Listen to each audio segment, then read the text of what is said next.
आज मैं आपको एक नई बहुरानी की कहानी सुनाने जा रही हूँ जो मायके से ससुराल आ रही थी।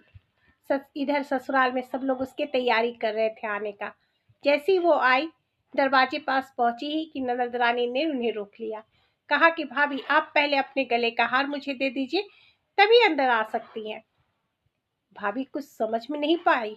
वो चुपचाप हार खोली और ननद को दे दी। ननद ने हार लिया और चल दी। भाभी के मन में बहुत सवाल। अरे, मैं और वो दोनों तो साथ साथ गए थे मार्केट, एक ही तरह का हार पसंद किए थे, फिर मेरे हार उतरवाने का क्या मतलब? क्या ननद रानी को मेरा भी हार चाहिए था क्या? ऐसी तो वो नहीं थी, फिर इसने मेरा हार क्यों उतरवाया? नहीं, बहू रानी के मन में बहुत सारे सवाल थे। खैर, गृह प्रवेश तो हो गया। दूसरे दिन था मुंह दिखाई, यानी उसकी रिसेप्शन की तैयारी। सभी तैयारी में जुटे हुए थे। तभी पतिदेव आए और आकर बोलते, ये लो, तुम्हारी माँ ने कुछ भेजा है। तो वो पतिदेव से बोलती है, माँ ने क्यों भेजा है? कल तो मैं पग फेरे में माँ के पास जा ही रही हूँ, फिर इतनी भी जल्दी क्या थी? क्या ऐसा था जो भेज दी? फिर देख लो। उसने खोलकर देखा तो उसमें एक चिट्ठी थी। चिट्ठी में लिखा हुआ था कि बेटा, जल्दीबाजी में मैंने तुम्हें नकली हार पहना के भेज दिया था, और अब मैं तुम्हें सोने का हार भेज रही हूँ, इसे पहन लेना।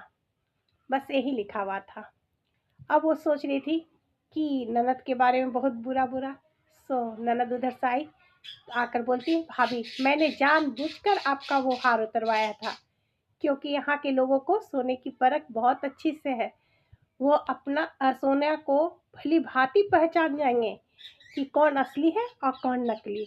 इसीलिए मैंने आपका हार उतरवा लिया था।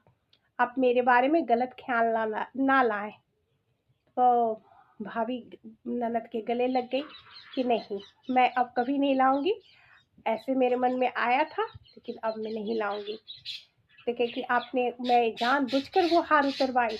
मैंने आपका मायके का मान रखा, नहीं तो लोग कहते कि मायके वाले नकली हार पहना कर भेज दिए। अगर मेरी कहानी ये पसंद आई हो तो लाइक और सब्सक्राइब कीजिएगा। धन्यवाद।